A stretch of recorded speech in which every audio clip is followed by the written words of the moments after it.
Hello and welcome to another episode of Amy on Two Wheels. Today we're out gallivanting in the heat on my classic 1970s Yamaha TX500. This is a gorgeous bike and I always have fun on it. Does a more perfect color combo exist? So let's gear up and head off. On.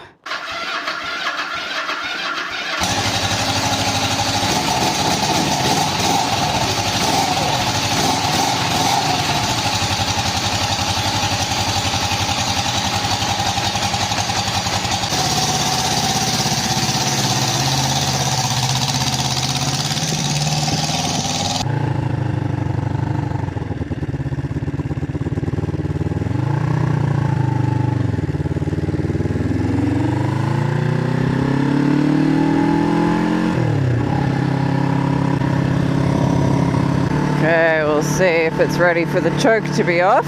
It's pretty obvious if it's not. It's a huge fire through here the other day. See, I don't know if you can see that, it's all burnt. The fire started at the train/bus station and then it just was out of control for a few days. Out of control and uncontained, burnt all through the bushland. And I'm by the coast.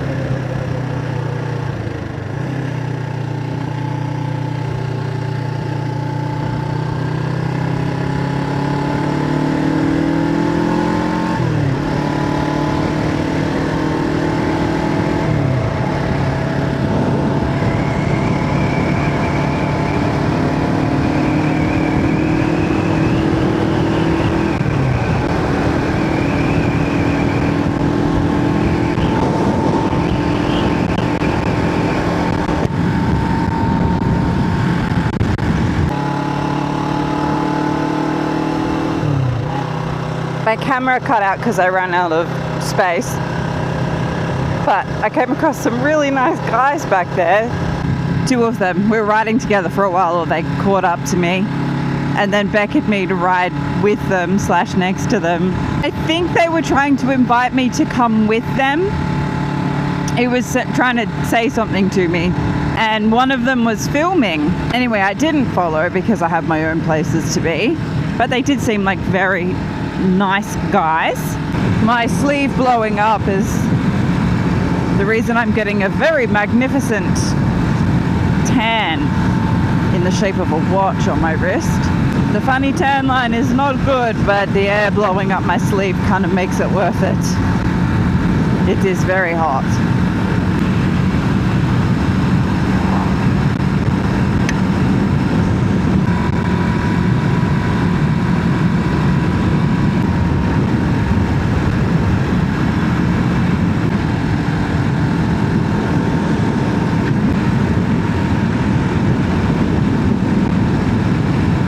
We've just started a new year again. What's up with that? And that means everyone's in New Year's resolution full flight, setting their goals for the next year.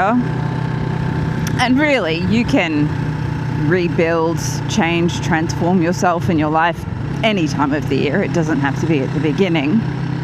And after all, like, what is the beginning?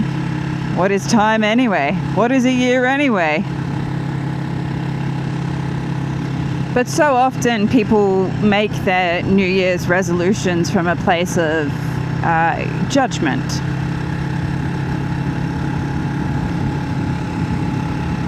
Rather than focusing on the positive of an idea, they're just trying to run and get away from the negative. So they become acutely aware of something that they don't want and they just try to put distance between themselves and that thing. And the New Year's resolution is whatever they think is going to help them to do that, help them to get the furthest away from that thing.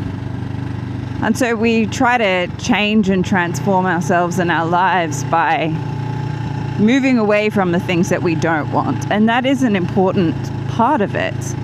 I don't want to minimize the importance of knowing what you don't want. But what I've learned from my own experiences and the experiences of those that I've worked with is that the kind of resolutions or the self-transformations that really stick, really hold, and really make a significant difference are the ones that were made from a place of self-love. So it's like when I gave up drinking alcohol 10 years ago,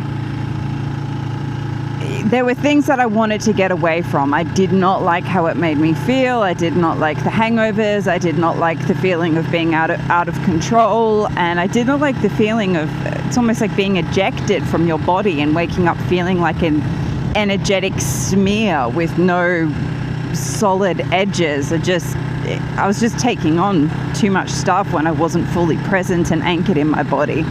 So there was a lot that I didn't like about it, and I'd been brewing and mulling on the things that I didn't like for some time, but it wasn't until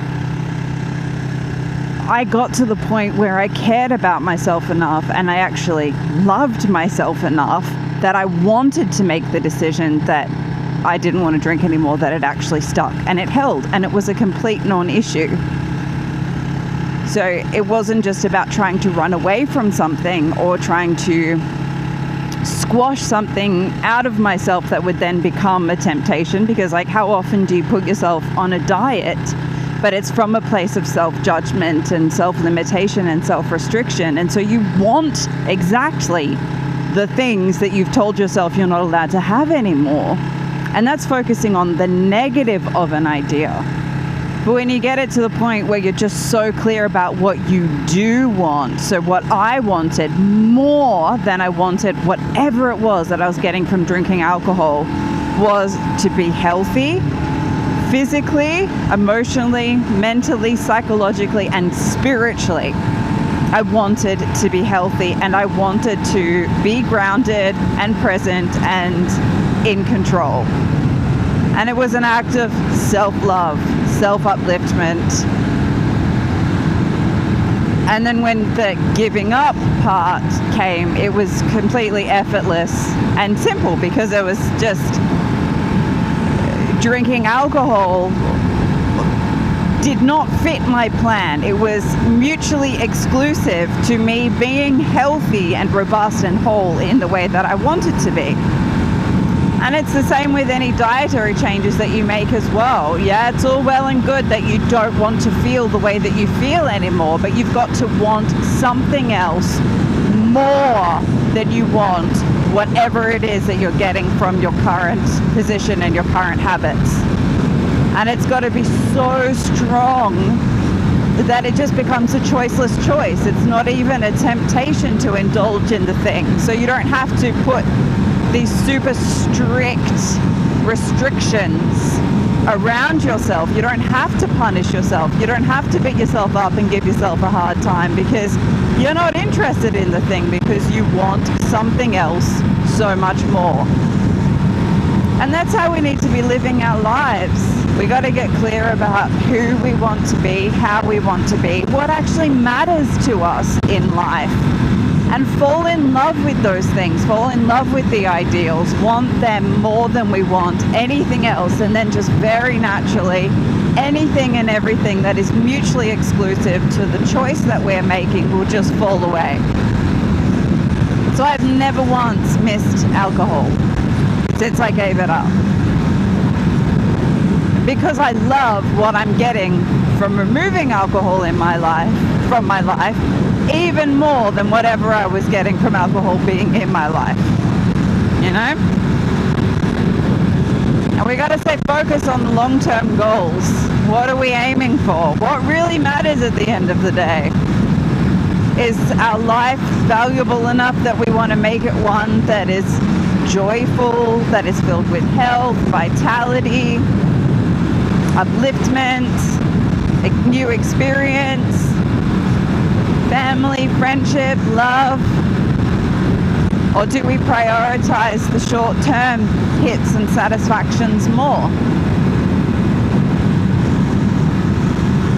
So yeah, New Year's resolutions and all that, but rather than focusing on what you don't want, I just encourage you to Spend time really feeling into and getting clear about what you do want. What is that ideal for you? Feel it, get a sense of it, try it on in your body, and then transform your life by just dismissing anything that's not that. And the way that you dismiss anything that's not that is by choosing the shit out of that. Choosing ruthlessly the thing that you want more than anything else.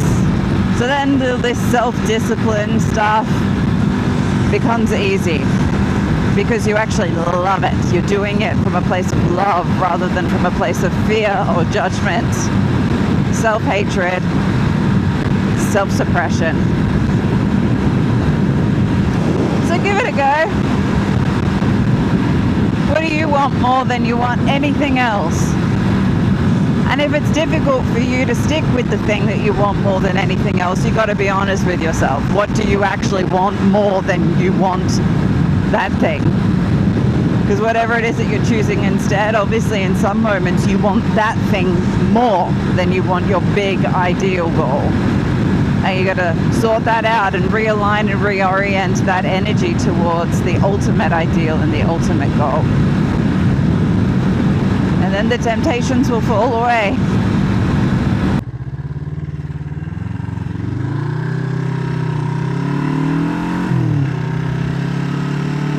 Whew.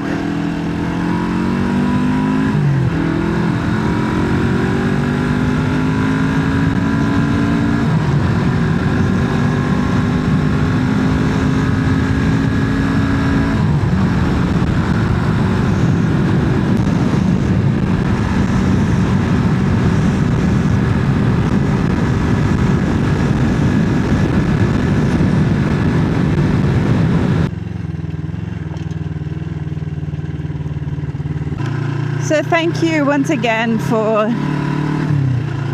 joining me on my two-wheeled adventure. Always a pleasure to have you with me.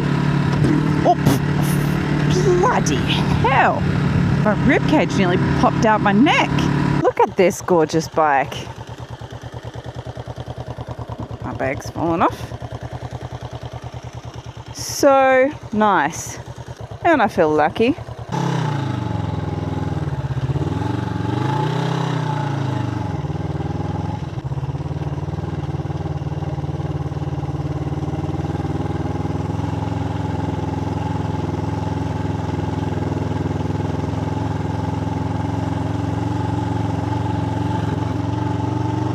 So go well, ride safe, and I will see you next time.